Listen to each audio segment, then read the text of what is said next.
Nitish Kumar NDA വിടും. India സഖ്യത്തിന്റെ പ്രധാനമന്ത്രി സ്ഥാനാർത്ഥിയാകും.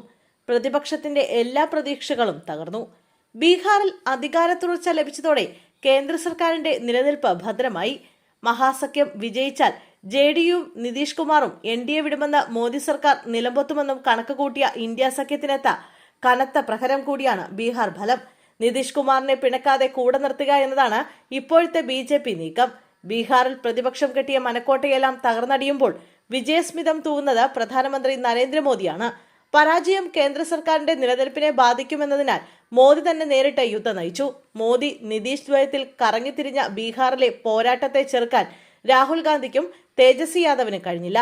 കേന്ദ്രത്തിൽ തനിച്ച ഭൂരിപക്ഷമില്ലാത്തതിനാൽ ബീഹാറിലെ ജയം ബിജെപിക്കും നരേന്ദ്രമോദിക്കും അത്രമേൽ അനിവാര്യമായിരുന്നു. പരാജയപ്പെട്ടാൽ നിതീഷിനെ പ്രധാനമന്ത്രി സ്ഥാനത്തേക്ക് ഉയർത്തിക്കാട്ടി കേന്ദ്ര സർക്കാരിനെ വീഴ്ത്താൻ പ്രതിപക്ഷം ശ്രമിക്കാനുള്ള സാധ്യത സജീവമായിരുന്നു.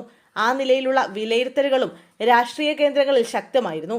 എന്നാൽ പ്രതിപക്ഷത്തിന്റെ എല്ലാ പ്രതീക്ഷകളും അസ്ഥാനത്താക്കുന്ന മഹാവിജയത്തിലൂടെ കേന്ദ്ര സർക്കാരും പ്രധാനമന്ത്രിയും സേഫായി എന്നതാണ് ബീഹാർ ഫലം വ്യക്തമാക്കുന്നത്. 2013 മോദിയുമായുള്ള അഭിപ്രായ വ്യത്യാസത്തെ തുടർന്ന് എൻഡിഎ വിട്ട നിതീഷ് പിന്നീട് ലാലു പ്രസാദ് യാദവുമായി സഹകരിച്ചിരുന്നു. പിണക്കം 2015 വരെ നീണ്ടുനിന്നു. നിതീഷിനെ തകർക്കാനുള്ള ബിജെപിയുടെ ശ്രമം ഇതിനിടെ വിഫലമായി. പ്രതിപക്ഷ കൂട്ടായ്മയ്ക്ക് രൂപം നൽകിയും നിതീഷ് കരുത്തുകാട്ടി. 2015 ലാലുവിനെ കൈവിട്ട് വീണ്ടും നിതീഷ് ബിജെപിക്കൊപ്പം കൂടി. ഇതിനിടെ ചിരാഗ് പാസ്വാനെ ഉപയോഗിച്ചു നിതീഷിനെ ദുർബലപ്പെടുത്താൻ ബിജെപി ശ്രമിച്ചെങ്കിലും ഫലം കണ്ടില്ല. കഴിഞ്ഞ തെരഞ്ഞെടുപ്പിൽ ബിജെപിക്ക് 74 സീറ്റ് കിട്ടിയപ്പോൾ നിതീഷ് 43 സീറ്റിലേക്ക് ഒതുങ്ങിയിരുന്നു. പക്ഷേ പിന്നീട് നടന്ന രാഷ്ട്രീയ നീക്കങ്ങൾക്കൊടുവിൽ ഗത്യന്തരമില്ലാതെ ബിജെപി മുഖ്യമന്ത്രി പദം നിതീഷിനെ തന്നെ ഏൽപ്പിക്കുകയായിരുന്നു.